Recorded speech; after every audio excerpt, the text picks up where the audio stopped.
Some of you asked, why are rest and recovery important, or are they important? Today, we are going to talk about how important rest and recovery are and how you should rest and recover in order to make your brain even more powerful and your day that much more productive.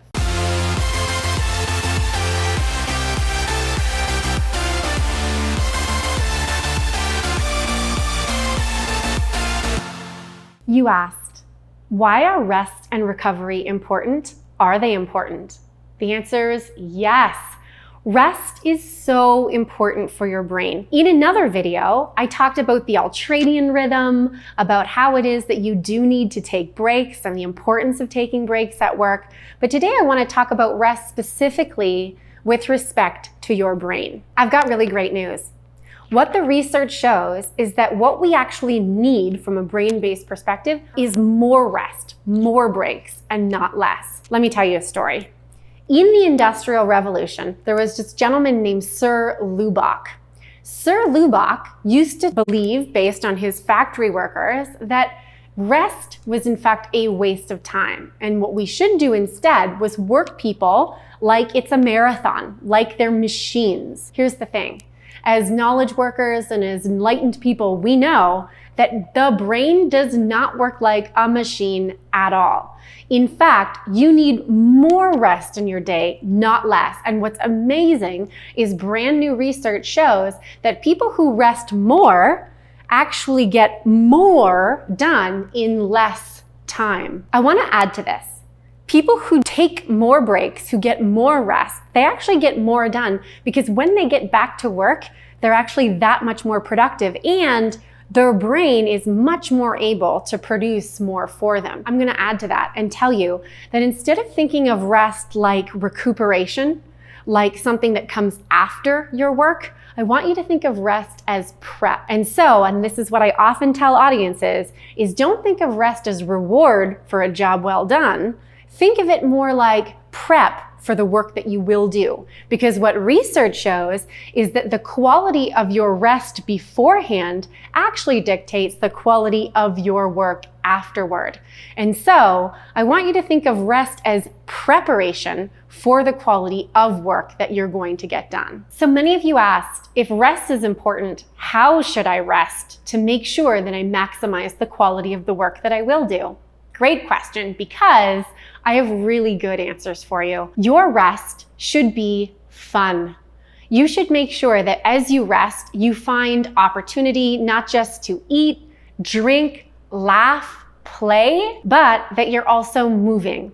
What we know is that the more that you're able to keep physically fit, the more likely you are to be cognitively fit.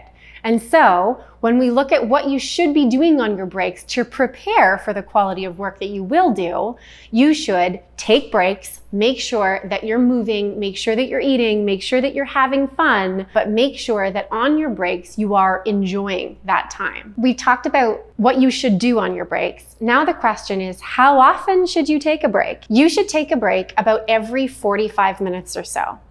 In another video, we talked about the ultradian rhythm. We talked about how often you should take breaks. There's a reason. Your brain actually works on a cycle that is about what we believe to be 45 minutes long or so.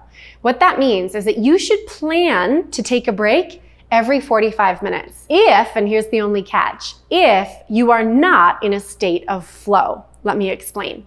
When you enter into a state of flow, which you know because time and space disappear, night can turn into day, day into night, Wednesday can turn into Thursday, the dog that was barking that bothered you, you don't even notice that anymore. You are what many people call being in the zone.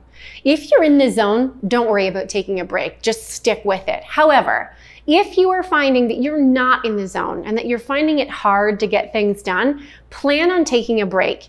The way that I often describe this is almost picture as if your day is a series of sprints as opposed to a whole marathon. And so you should be taking a break in order to maximize your brain's productivity about every 45 minutes for about 15 minutes or so. We cannot talk about rest without talking about sleep. Many people come to me and they say, how much should I be sleeping? How do I know if I have enough sleep? Here's the real answer. What I often say is you should sleep to the point that you cannot that you cannot remember your dreams.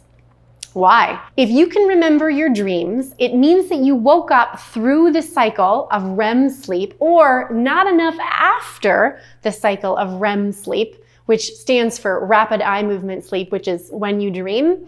What we want you to do is we want you to exit that REM sleep and go all the way through the other phases of sleep as well, so that by the time you're awake, you actually can't remember your dreams. They were a long time ago. And so you should be sleeping however long it takes. Maybe that's 8 hours, maybe it's 10, maybe it's 5. Everyone is different. But you should be sleeping long enough that you do not remember your dreams when you wake up. So what I want you to do is I want you to think of rest and of sleep as prep for the work and the quality of work that you will do, and not necessarily as reward for the work that you have done.